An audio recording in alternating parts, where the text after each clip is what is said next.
আসসালামু আলাইকুম গাইজ, আজকে আমরা খুব ইন্টারেস্টিং একটা ভিডিও দেখব যে পাকিস্তানের খুব ফেমাস একজন সিঙ্গার জুনায়েদ জামশেদ উনি কিভাবে ইসলামে আসলেন এবং কিভাবে উনি তওবা করলেন। কি ছিল তারেক জামিল সাহেব উনাকে কি বলছেন যার কারণে উনি পরে তওবা করে ফুল ফেজে ইসলামে দাখিল হয়েছেন এবং উনার সব সিঙ্গিং ক্যারিয়ার সব উনি বাদ দিয়ে উনি আল্লাহর রাস্তায় চলে আসছেন। আমরা আজকে এটা দেখব। फरमाने लगे देखो अल्लाह ने इंसान को दो चीज़ों से बनाया है, एक मट्टी से बनाया है, एक जिस्म से बनाया है जो कि मट्टी का बना हुआ है, और एक रूह है जो अल्लाह का अमर है। ठीक, तो जिस्म क्योंकि मट्टी का है इसलिए अल्लाह ने इसकी हर ज़रूरत को मट्टी में रखा है। जो खाना हम खाते हैं, जो कपड़े हम पहनते हैं, जो पानी हम पीते हैं, जो जिन घरों में हम रहते हैं, जो चीज़ें हम इस्तेमाल करते हैं, ये सब जिस्म की ज़रूरत की चीज़ें हैं। और क्योंकि जिस्म मट्टी का है तो अल्लाह ने इन तमाम ज़रूरतों को मट्टी में रखा है। रूह अल्लाह का अमर है, ये आसमानों से आई है तो इसकी खुराक भी आसमानों पर है, ज़मीन में नहीं है। फिर फरमाने लगे अगर मैं तुमको सोने के एक महल में बंद कर दूं और 4 दिन खाने को ना दूं तुम क्या करोगे? मैंने कहा जाहिर सी बात है मैं चीखूंगा कि मुझे कुछ खाने को दो।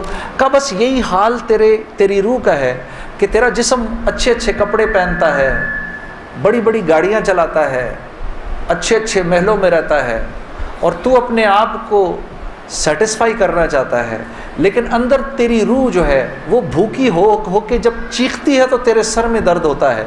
तू इस रूह की भूख का भी तो इलाज कर। तो मैंने कहा इसका की खुराक कहाँ है? कहा ये आसमानों से आई है तो इसकी खुराक भी आसमानों पर है, ज़मीन में नहीं है। और दिल के सुकून, चैन और इत्मीनान का ताल्लुक इस मट्टी के बने हुए जिस्म से नहीं है बल्कि इस आसमान से आई हुई रूह से है। तो मैंने कहा इसकी ग़िज़ा क्या है? फरमाने लगे इसकी ग़िज़ा अल्लाह का कलाम है, अल्लाह के हुक्म है, इसकी ग़िज़ा नबी की ज़िंदगी है, नबी के तरीक़े हैं, नबी की सुन्नत है।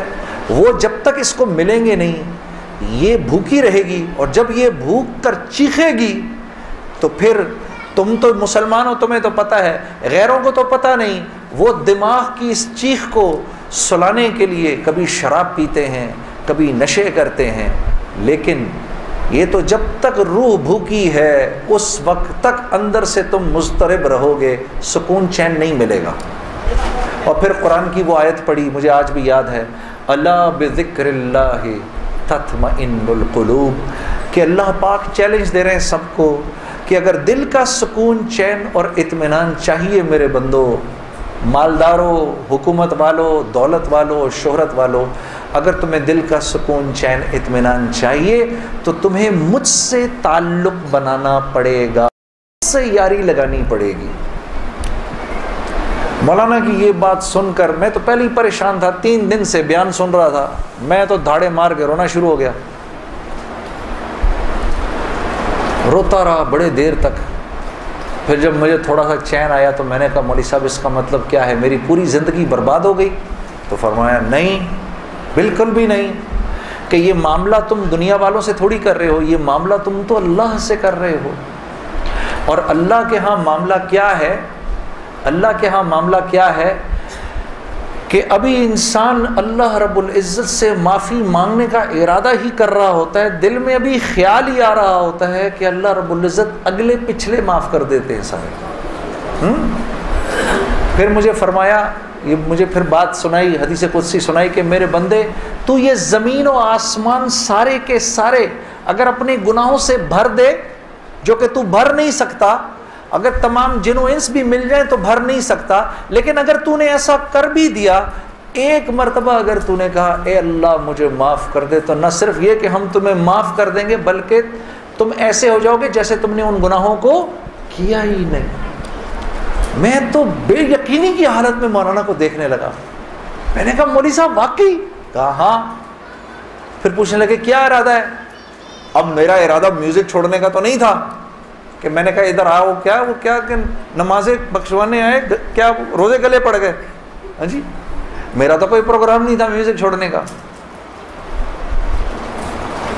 लेकिन गुनाह भी बख्शवाने थे। तो फिर मुझे कहने लगे तौबा करोगे? मैंने कहा मौलवी साहब किस चीज़ से? कहा अपनी इस पिछली ज़िंदगी से। मैं सोच में पड़ गया। अच्छा, मैंने कहा जी मैं तौबा करता हूँ। मैंने तौबा की, या अल्लाह म्यूज़िक छोड़ने का तो मेरा कोई मूड नहीं, ये मौलवी भी अल्लाह जाने क्या कह रहे हैं, लेकिन अगर तुझे इससे कोई मेरे लिए बेहतर ज़िंदगी नज़र आती है तो तू मुझे उस ज़िंदगी पे लगा दे कि वाकई में मैं चाहता हूँ कि तुझे राज़ी कर सकूँ, तुझे खुश कर सकूँ। ऐ अल्लाह पिछली पूरी ज़िंदगी पर तौबा करता हूँ, अगली ज़िंदगी तेरे हुक्मों पर चलने की कोशिश करूँगा। अगर तू वाकई ऐसा है जैसा ये मौलवी साहब फरमा रहे हैं तो तू मुझे माफ़ कर दे। मैंने कहा तौबा कर ली। मौलवी साहब ने कहा अब कैसा महसूस कर रहे हो? मैंने कहा जी बहुत हल्का। Remember guys, what Allah said in the Quran, Surah Al-Furqan, 68 number ayah.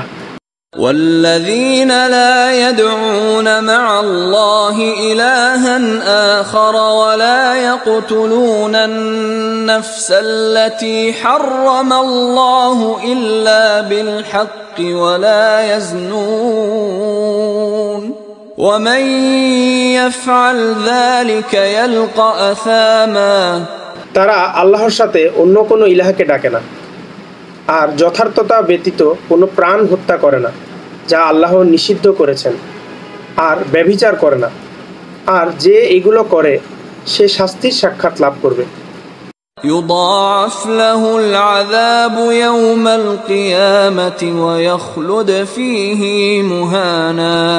কিয়ামতের দিন তার আযাব বর্ধিত করা হবে এবং সেখানে সে অপমানিত অবস্থায় স্থায়ী হবে। إلا من تاب وآمن وعمل عملا صالحا فأولئك يبدل الله سيئاتهم حسنات وكان الله غفورا رحيما। তবে যে তওবা করে, ঈমান আনে এবং সৎকর্ম করে, পরিণামে আল্লাহ তাদের পাপগুলোকে সওয়াব দ্বারা পরিবর্তন করে দেবেন। আল্লাহ অতীব ক্ষমাশীল, পরম দয়ালু। আজকে এই পর্যন্ত গাইস, নেক্সট ভিডিওতে আবার দেখা হচ্ছে। Till then, this is Samiyal. আসসালামু আলাইকুম।